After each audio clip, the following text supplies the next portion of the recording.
Welcome to this latest reflection from the Northwestern Baptist Association.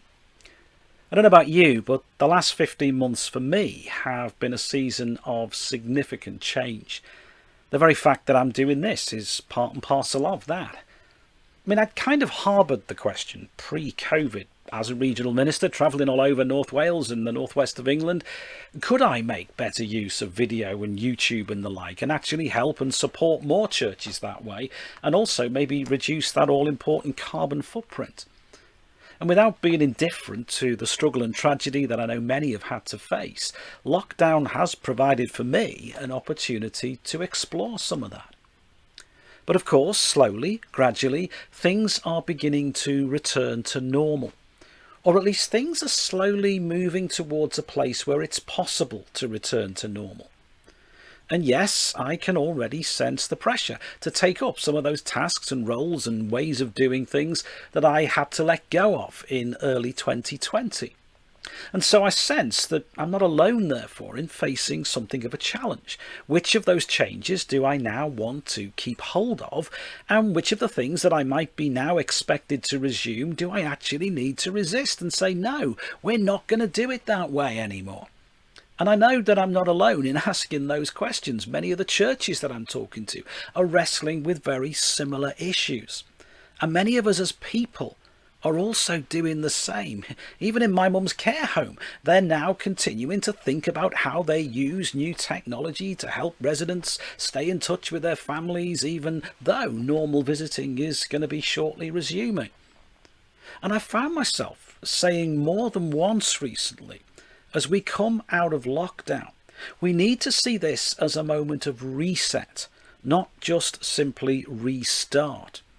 And I think that's true for us, whether we're reflecting on our personal lives, our work, our church. Everyone is beginning to explore what we have tended to call new normal.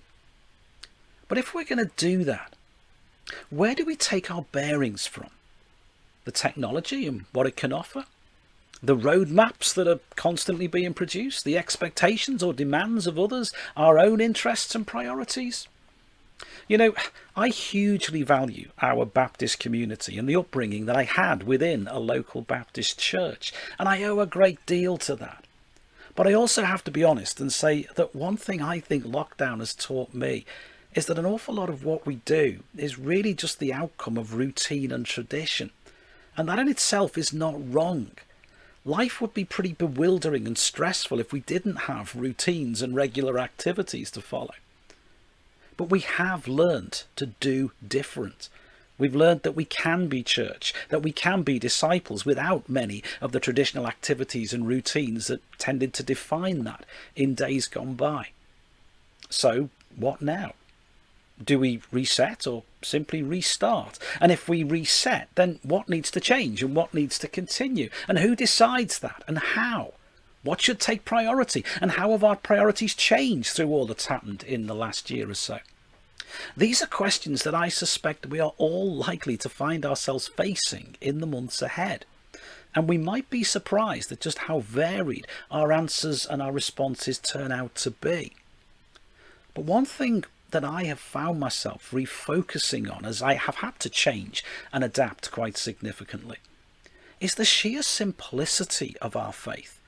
When we par it back to the person and the teaching of Jesus, just how straightforward it is. To realise just how much of what we do, of what we preserve, of what we invest our energy into, are the utterly good and worthwhile things that we've developed through centuries of Christianity. Things that are not in and of themselves wrong, but neither are they things that Jesus deems as essential. You know, Jesus left us relatively few commands and instructions, and most of the ones that he did tend to revolve in some way or other around love. Loving God, loving one another. This is my command, says Jesus on one occasion, that you love one another. And if Jesus gave relatively few commands, then it seems important that we take serious notice of the ones that he did spell out. And one of those moments is recorded in Luke chapter 10. Jesus tells a very well-known story of a Samaritan stranger, a man that most of the people who heard him tell the story would have been conditioned to despise and dismiss. But he holds him up as an example of kindness and love, an example of what it means to follow the greatest command, to love God with all our heart and our soul and our strength and our mind, and to love our neighbour as ourselves. And then he looks one of his listeners in the eye, the man whose questions had prompted the story in the first place. And he says, "Now go and do likewise." And through the careful recording of Luke's Gospel, that command has confronted every generation of Christian disciples since. So let's read together this part of Luke chapter 10, which begins in verse 25. On one occasion, an expert of the law stood up to test Jesus. "Teacher," he asked, "what must I do to inherit eternal life?"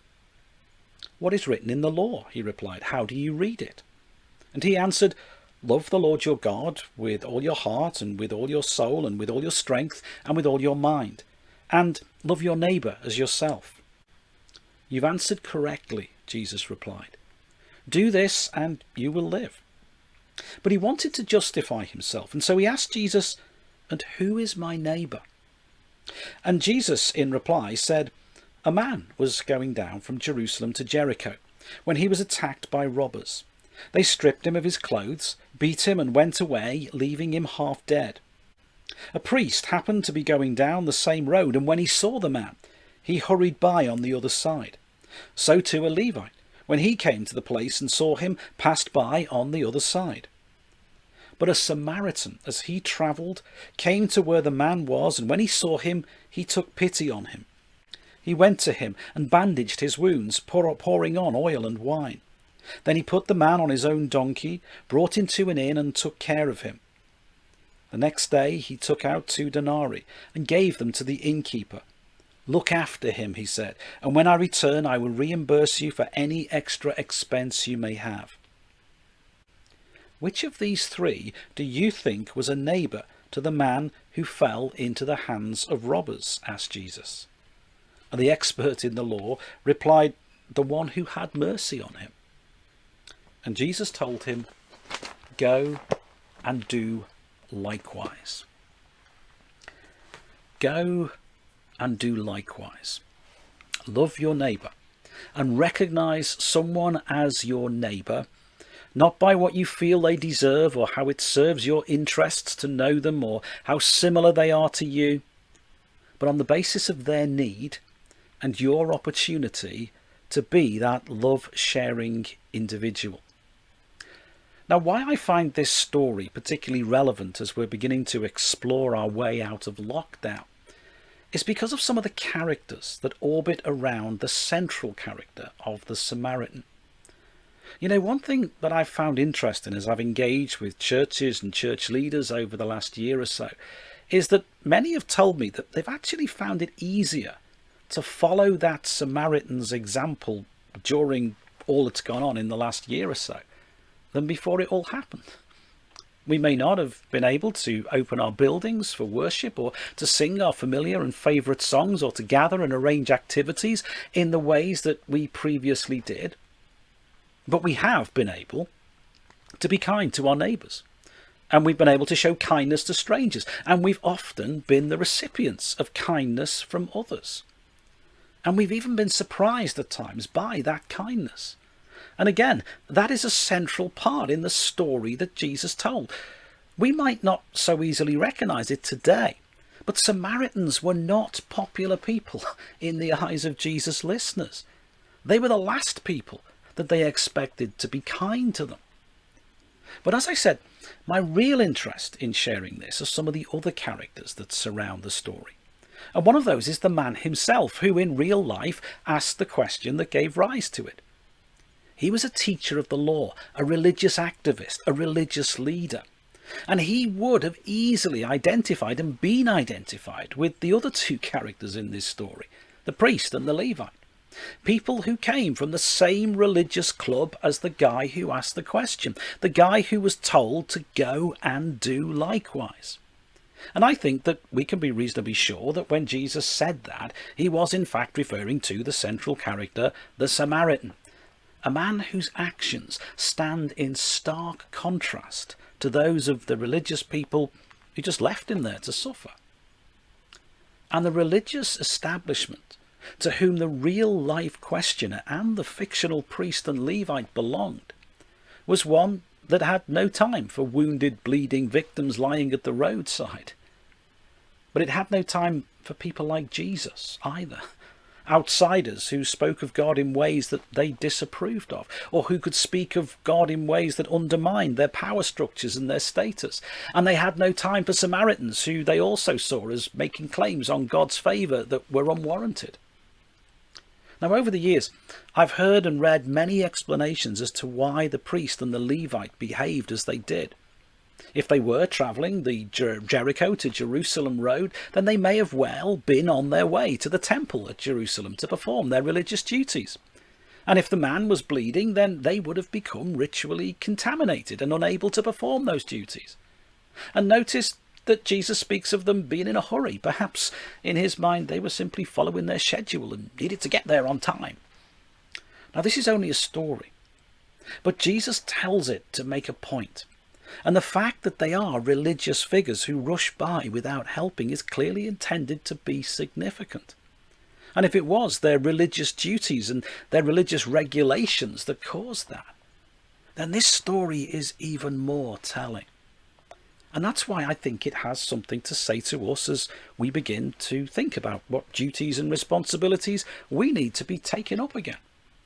Because Jesus paints a picture of a religious system that required them to avoid the obvious and desperate need in front of them, to leave a fellow human being wounded and hurt because they were so preoccupied with doing the right thing by their religious priorities. And Jesus holds these people in contrast with a despised Samaritan, another outsider, another person that they would have treated as suspicious and questionable.